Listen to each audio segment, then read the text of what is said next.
राधे राधे। जय जय श्री कृष्ण। दोस्तों, आज हम जानेंगे कि असुर बालक बर्बरिक कौन थे। असुर बालक बर्बरिक घटोत्कच नामक राक्षस का पुत्र था और उसने श्री कृष्ण भगवान से आशीर्वाद प्राप्त किया।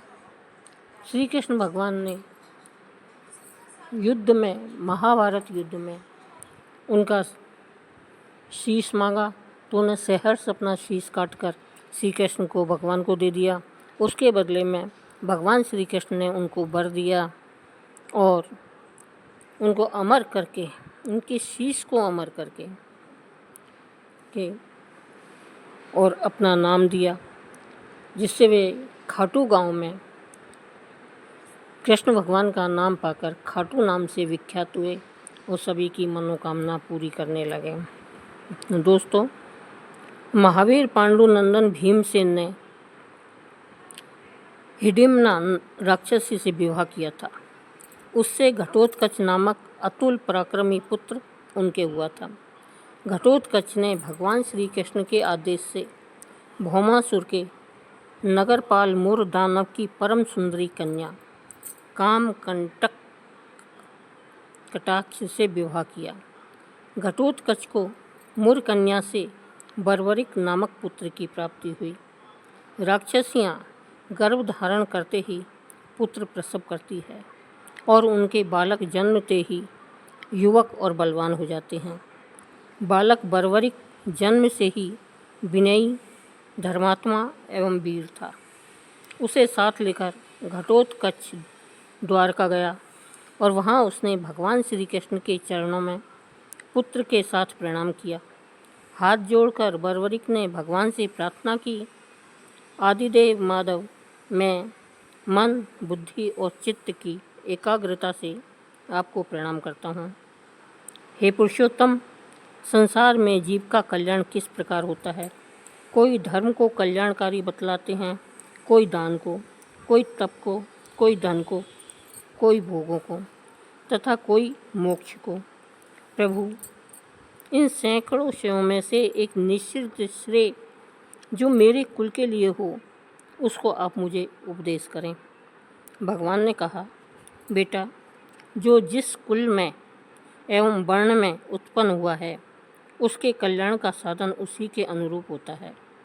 ब्राह्मण के लिए तप, इंद्रिय संयम तथा स्वाध्याय कल्याणकारी है। क्षत्रिय के लिए प्रथम बल साध्य है, क्योंकि बल के द्वारा दुष्टों का दमन एवं साधुओं का रक्षण करने से उसका कल्याण होता है। वैश्य पशुपालन, कृषि तथा व्यापार से धन एकत्र करके दान करने से कल्याण भाजन होता है। और क्षुद्र तीनों वर्णों की सेवा करके श्रेय का भागी बनता है। तुम क्षत्रिय कुल में उत्पन्न हुए हो, अतः पहले तुम अतुलनीय बल की प्राप्ति का उद्योग करो। भगवती शक्ति की कृपा से ही बल की प्राप्ति होती है, अतः तुम्हें शक्ति रूपा देवियों की आराधना करनी चाहिए। बर्बरिक के पूछने पर भगवान ने उसे महिसागर संगम तीर्थ में जाकर देव ऋषि नारद द्वारा वहाँ लाई गई नवदुर्गाओं की आराधना करने का आदेश दिया। उसके बाद 3 वर्ष तक आराधना करने पर देवियाँ प्रसन्न हुई। उन्होंने प्रत्यक्ष दर्शन देकर उसे तीनों लोकों में जो बल किसी में नहीं, ऐसा दुर्लभ अतुलनीय बल प्राप्त करने का वरदान दिया। वरदान देकर देवियों ने कहा, पुत्र, तुम कुछ समय तक यहीं निवास करो। यहाँ एक विजय नाम के ब्राह्मण आएंगे, उनके संग से तुम्हारा और अधिक कल्याण होगा। देवियों की आज्ञा मानकर बर्बरिक वहीं रहने लगा। कुछ दिन पीछे मगध देश के विजय नामक ब्राह्मण वहाँ आए। उन्होंने कुमारेश्वर आदि 7 शिवलिंगों का पूजन किया और विद्या की सफलता के लिए बहुत दिनों तक देवियों की आराधना की। देवियों ने स्वप्न में उन्हें आदेश दिया, तुम सिद्ध माता के सामने आंगन में संपूर्ण विद्याओं की साधना करो, हमारा भक्त बर्बरिक तुम्हारी सहायता करेगा। विजय ने भीमसेन के पुत्र बर्बरिक से प्रातःकाल कहा, तुम निद्रा रहित एवं पवित्र होकर देवी के स्तोत्र का पाठ करते हुए यहीं रहो, जिससे जब तक मैं विद्याओं का साधन करूं तब तक कोई विघ्न न हो। विजय अपने साधन में एकाग्र चित्त से लग गए और बर्बरिक सावधानी से रक्षा करता हुआ खड़ा रहा। विजय की साधना में विघ्न करने वाले रेपलेंद्र नामक महादानव तथा द्रुहा नाम की राक्षसी का सहज संहार किया। उसके बाद में पाताल में जाकर नागों को पीड़ा देने वाले पलासी नामक भयानक असुरों का रौंदकर यमलोक भेज दिया। उन असुरों के मारे जाने पर नागों के राजा वासुकी वहां आए। उन्होंने बर्बरिक की प्रशंसा की और प्रसन्न होकर उनसे वरदान मांगने को कहा। बर्बरिक ने वरदान में केवल यह मांगा, विजय निर्विघ्न साधन करके सिद्धि प्राप्त करे। पाताल से निकलते समय परम सुंदरी नाग कन्याओं ने बर्बरिक के रूप एवं पराक्रम पर मुग्ध होकर उनसे प्रार्थना की कि वे उन सबसे विवाह कर ले, किंतु जितेंद्रिय बर्बरिक ने उनकी प्रार्थना स्वीकार नहीं की। उन्होंने सदा ब्रह्मचारी रहने का व्रत ले रखा था।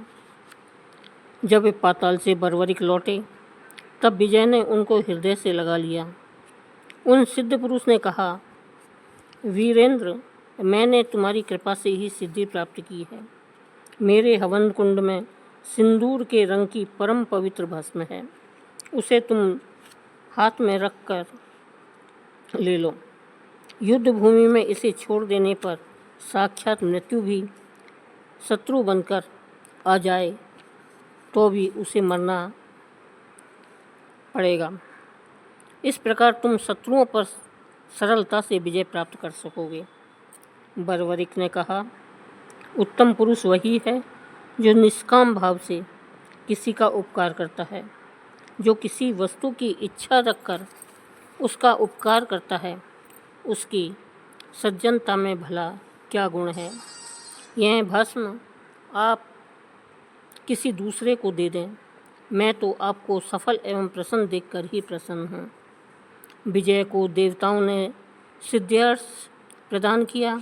उनका नाम सिद्धिसेन हो गया। उनके वहाँ से चले जाने के कुछ समय बीत जाने पर पांडव लोग जुए में हारकर वनों एवं तीर्थों में घूमते हुए उस तीर्थ में पहुँचे। पांचों पांडव और द्रौपदी बहुत थके थे। चंडिका देवी का दर्शन करके वे वहाँ बैठ गए। बर्बरिक भी वहीं थे, किंतु न तो पांडवों ने बर्बरिक को देखा था और न ही बर्बरिक ने पांडवों के कभी दर्शन किए थे, अतः वे एक दूसरे को पहचान न सके। प्यास से पीड़ित भीमसेन वहाँ कुंड में जल पीने उतरने लगे तो युधिष्ठिर ने उनसे कहा, पहले जल लेकर कुंड से दूर हाथ पैर धो लो, तब जल पीना।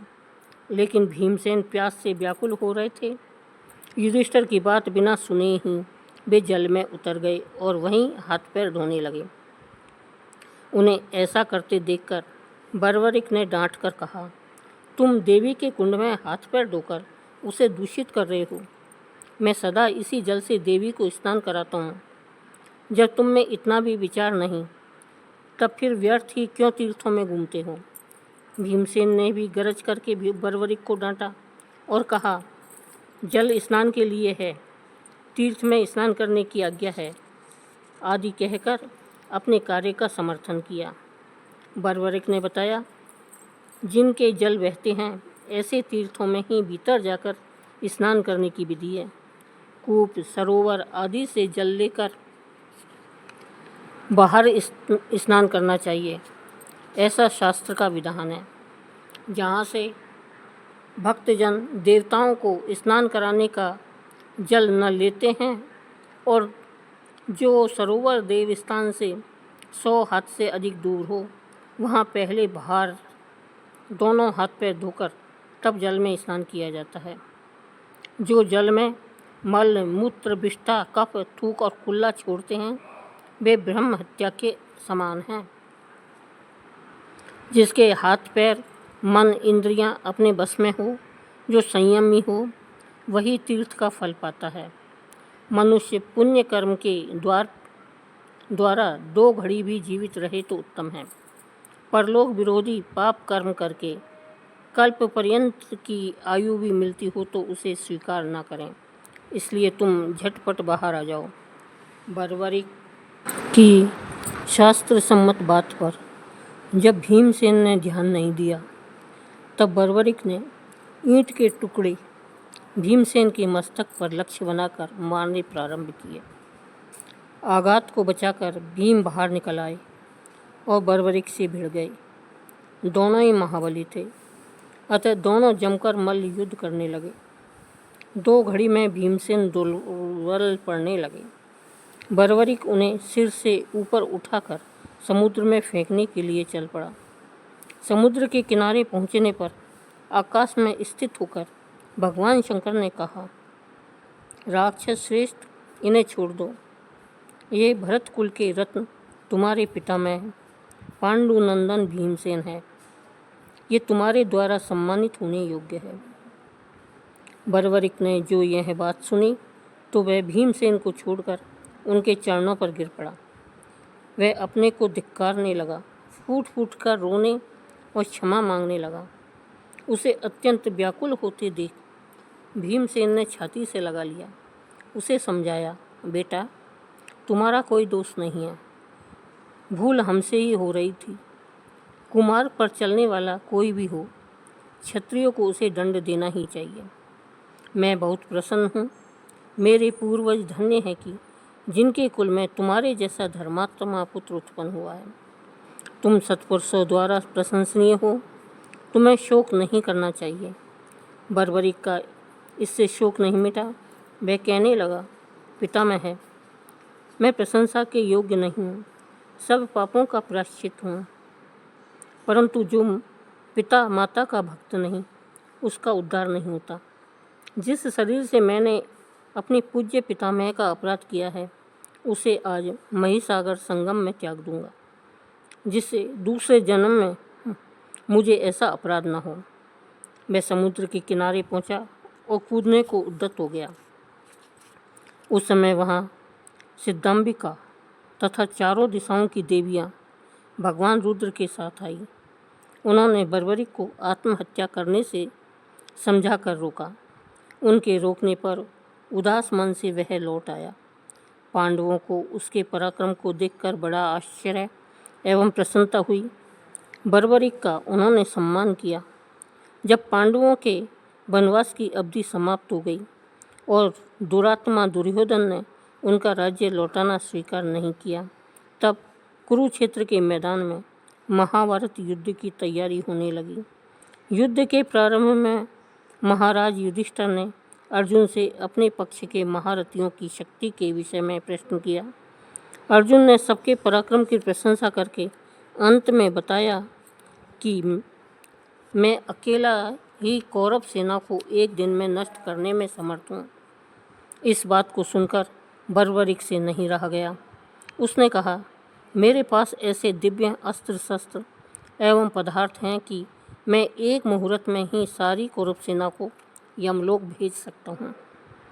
भगवान श्री कृष्ण ने बर्बरिक की बात का समर्थन किया और फिर कहा, बेटा, तुम भीष्म, द्रोण आदि से रक्षित कौरव सेना को एक मुहूर्त में कैसे मार सकते हो? भगवान की बात सुनकर अतुल बली बर्बरिक ने अपना भयंकर धनुष चढ़ा लिया और उस पर एक बाण रखा। उस पोले बाण को लाल रंग से भरकर कान तक खींचकर उसने छोड़ दिया। उसके बाण से उसी भस्म दोनों सेनाओं के सैनिकों के मर्म स्थल पर जाकर गिरी। केवल पांडव, कृपाचार्य और अश्वत्थामा के शरीर पर वह नहीं पड़ी। बर्बरिक ने इतना करके कहा, आप लोगों ने देख लिया कि मैंने इस क्रिया से मरने वाले वीरों के मर्म स्थान का निरीक्षण किया है। अब देवी के दिए तीक्ष्ण बाण उनके उन मर्म स्थानों में मारकर उन्हें सुला दूंगा। आप लोगों को अपने धर्म की शपथ है, कोई शस्त्र न उठावे। मैं 2 घड़ी में ही सब शत्रुओं को मार देता हूँ। बर्बरिक अतुल बली था, धर्मात्मा था और विनयी भी था, किंतु इस समय अहंकारवश धर्म की मर्यादा तोड़ दी। दोनों सेनाओं के अनेक वीरों को देवताओं से, ऋषियों से वरदान प्राप्त थे। उन सब वरदानों को व्यर्थ करने से देवता, धर्म एवं तप की मर्यादा ही नष्ट हो जाती है।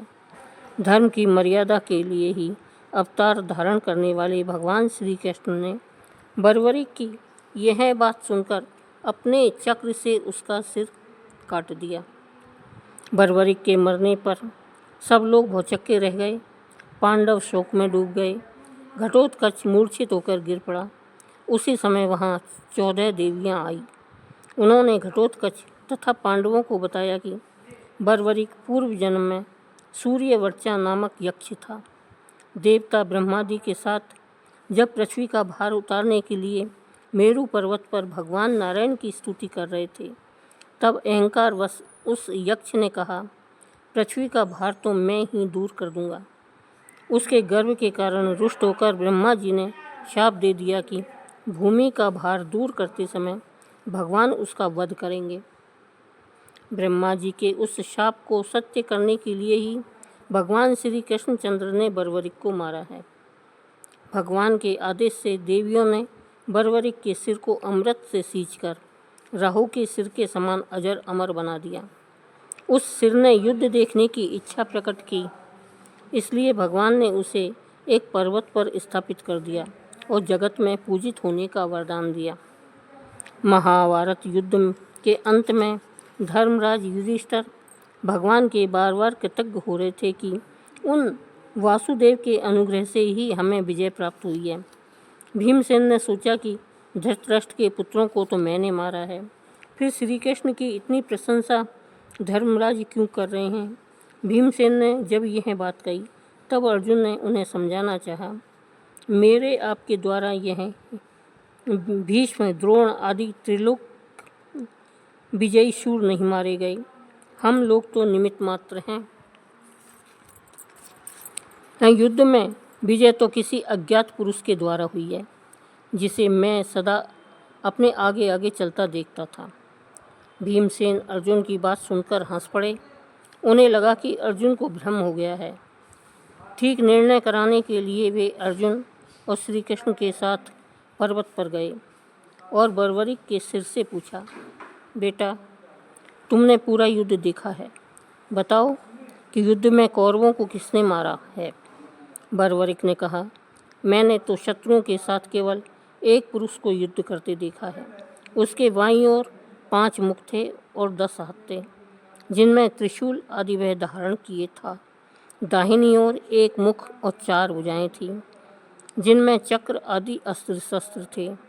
बाईं ओर उनके जटाएं थीं और ललाट पर चंद्रमा शोभित हो रहे थे।